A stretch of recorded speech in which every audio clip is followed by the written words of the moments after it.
Hello everyone, কেমন আছো সবাই? আশা করছি সবাই খুব ভালো আছো। আমিও ভালোই আছি। তোমাদের সাথে আজকে বিশ্ববিখ্যাত সে লালনের আখড়া বা লালন ফকিরের মাজার অথবা লালনের মাজারও বলা যায়, সেই পুরো ভিডিওটা আমি আজকে তোমাদের সাথে শেয়ার করব। পুরো ভিডিওটা দেখতে চাইলে এবং তোমাদের সমস্ত প্রশ্নের উত্তর এবং সব কিছু একটা ভিডিওতে দেখতে চাইলে ভিডিওটা সম্পূর্ণ দেখে যাবা, কোনো কিছু স্কিপ না করে। ভিতরে প্রবেশের আগে দুই পাশে সারি সারি বিভিন্ন রকমের রং বেরঙের দোকান আছে, যা থেকে তোমাদের পছন্দ অনুযায়ী তোমরা যে কোনো কিছু কিনে নিতে পারো। প্রথমে প্রবেশের সামনেই রয়েছে লালনের আখড়া, যেটা বর্তমানে লালনের মাজার নামে পরিচিত। এবং এখানে একটা ভাস্কর্য রয়েছে, দেখতে পাচ্ছ একটার হাতে, এটা খুবই বিখ্যাত একটা ভাস্কর্য। এখানে তার লালনের কিছু শিষ্যদের কবর আছে, আর মাজারের ভিতরে আছে লালনের কবর, যেখানে ছবি বা ভিডিও করা নিষেধ। আমরা এখানে তো গিয়ে পুরাই সারপ্রাইজড, কারণ এখানে বনিয়ামিন এসেছিলেন, যিনি খুবই জনপ্রিয় একজন ব্যক্তি, বর্তমানে বিভিন্ন দেশ বিদেশে ভ্রমণ করেন, তার ভিডিও আমরা সোশ্যাল মিডিয়ায় পেয়ে যাই। অনেক পরিচিত একটা ফেজ, আমরা এভাবে সরাসরি তাকে দেখতে পেয়েছি, খুব ভালো লাগলো। তার জন্য এখানে একটা বড় অনুষ্ঠান হচ্ছিল, যেহেতু তিনি এসেছেন, বাংলাদেশ ভ্রমণ করছেন, তার জন্য এখানে একটা অনুষ্ঠান হচ্ছিল। আমরা অনুষ্ঠানটা দেখতে পেয়েছি, খুব ভালো লাগলো। আমি সামনে আর কিছু মূল্যবান তথ্য তোমাদের সাথে শেয়ার করছি, তার আগে তোমরা একটু গান শুনে নাও।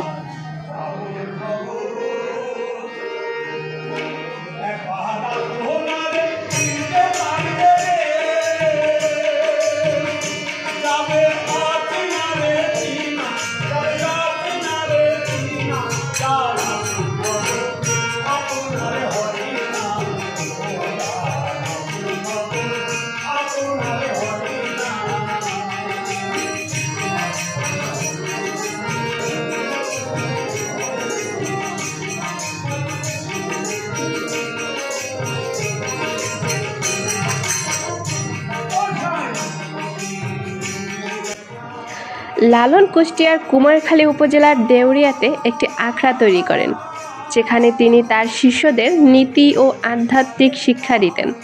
তার শিষ্যরা তাকে সাই বলে সম্বোধন করত।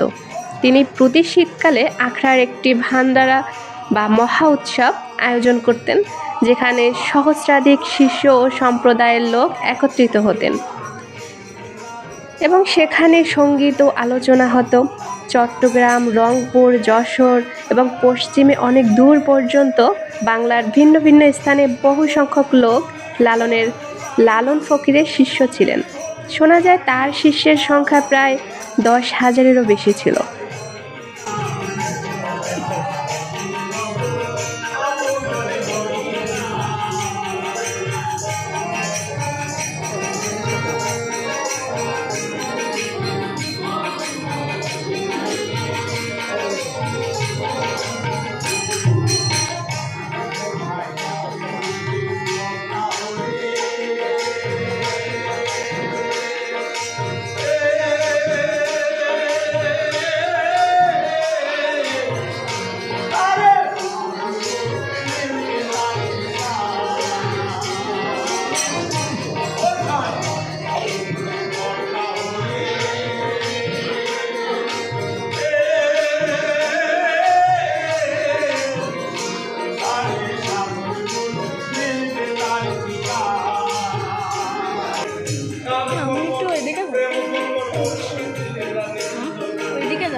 লালন শাহ ছিলেন একজন বহুমুখী প্রতিভার অধিকারী। তিনি একাধারে একজন আধ্যাত্মিক ফকির, সাধক, মানবতাবাদী, সমাজ সংস্কারক এবং দার্শনিক ছিলেন। তিনি অসংখ্য গানের গীতিকার, সুরকার ও গায়ক ছিলেন। তার জন্ম 17 অক্টোবর 1774 অবিভক্ত বাংলায়, মৃত্যু 17 অক্টোবর 1890 সালে।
গান শুনতে শুনতে আমরা গিয়েছিলাম লালনের জাদুঘরে। এখানে একটা জিনিস দেখে অবাক হয়েছে, দরজায় কোনো কিছু লেখা যাবে না, কিন্তু পুরো দরজাটাই আর ফাঁকা নাই একটুটুকু। এখানে বেশ কিছু দৃশ্য রয়েছে। ছোট্ট একটা ভাস্কর্য আমরা দেখতে পাচ্ছি, তার পাশে একটা ডেকচি আছে যেখানে অনেক টাকা পয়সা রাখা আছে দেখতে পাচ্ছ। তার গায়ে লেখা আছে লালন শাহের শিষ্যগণের ব্যবহৃত ডেকচি, এটা ব্যবহারকৃত ডেকচি এটা। তার পাশে দেয়াল জুড়ে কিছু চিত্র আমরা দেখতে পাচ্ছি, এটা পুরো চিত্রকর্মগুলো দ্বারা একটা গল্প বোঝানো হচ্ছে, সেটা তোমাদেরকে বলছি। হিতকরী পত্রিকায় প্রকাশিত সংবাদ নিবন্ধে বলা হয়েছে, লালন তরুণ বয়সে একবার তীর্থভ্রমণে বের হয়েছিল। পথিমধ্যে গুটি বসন্ত রোগে আক্রান্ত হন। তখন তার সাথীরা তাকে মৃত ভেবে পরিত্যাগ করে যায় যার যার গন্তব্যে। কালীগঙ্গা নদীতে ভেসে আসা মুমূর্ষু লালনকে উদ্ধার করেন মলম শাহ। মলম শাহ ও তার স্ত্রী মতিজান তাকে বাড়িতে নিয়ে সেবা শুশ্রূষা দিয়ে সুস্থ করে তোলেন। এরপর লালন তার কাছে দীক্ষিত হন এবং কুষ্টিয়ার ছেউরিয়াতে স্ত্রী ও শিষ্যসহ বসবাস শুরু করেন। গুটি বসন্ত রোগে একটি চোখ হারান লালন। ছেউরিয়াতে তিনি দার্শনিক গায়ক সিরাজ শাহের সাক্ষাতে আসেন এবং তার দ্বারা প্রভাবিত হন। এই জাদুঘরে আরও অনেক কিছু দেখতে পাচ্ছ তোমরা, বিভিন্ন একতারা আছে। আচ্ছা, এছাড়া লালন সংসারী ছিলেন বলে জানা যায়। তার সামান্য কিছু জমি ও ঘরবাড়িও ছিল। লালনের পরিচয় দিতে গিয়ে সুধীর চক্রবর্তী লিখেছেন, কাঙ্গাল হরিনাথ তাকে জানতেন, মীর মোশাররফও চিনতেন। ঠাকুরদেব হাউস বোটে যাতায়াত ছিল। লেখক জলধর সেন বা অক্ষয় কুমার মৈত্রও তাকে সামনাসামনি দেখেছেন কতবার। গান শুনেছেন, তবু জানতে পারেননি লালনের জাত পরিচয়, বংশধারা বা ধর্ম।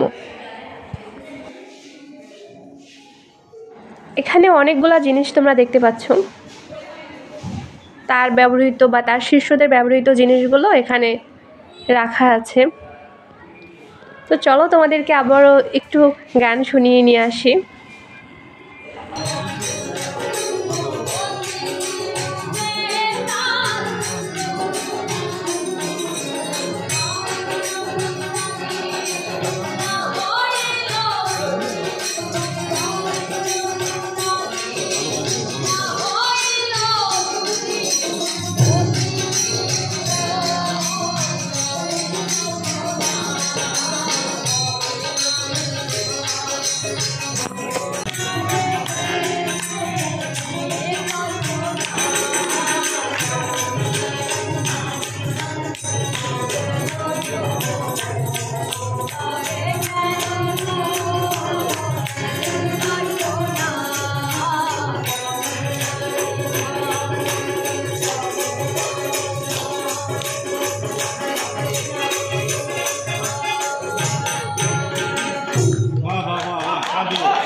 আমরা যে লাইভটা দিয়েছি এটা 60,000, 60 বাংলায় বলে 60, বাংলাদেশি ভাষায় বলা ভাষা বলে 60,000 হয়ে গেছে। আমাদের কুষ্টিয়ার ভাষায় বলে 60,000 হয়ে গেছে। আমি এই মেয়েটা যে শেষ করলো এটা একটা এপিসোড, তো ওকে দিয়ে শেষ করছি। বাবা আপনি একটু দূরে যান, আমি মেয়েটার পাশে একটু দাঁড়াবো। হ্যাঁ, অপূর্ব গিয়েছে। একটা ছোট মেয়ে, মাত্র 18 বছর, গলায় যে কি ধার, আমাদের আঙ্গুল কেটে গেছে ওই যখন ধরেছিলাম না, ওর মধ্যে কিছু একটা ধার ছিল, ওর গলায় প্রচন্ড ধার। প্রিয় বন্ধুরা, আপনারা এনজয় করেছেন।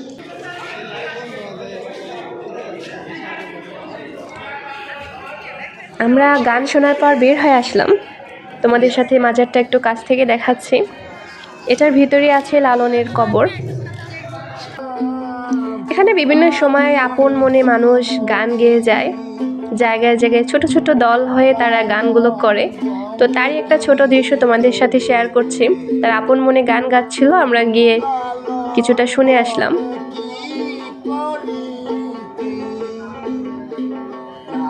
তোমরা গান শুনতে থাকো আর পাশাপাশি আমি একটু বকবক করি। এখানে আসতে কোনো টিকিটের প্রয়োজন হয় না আর সব সময় খোলা থাকে।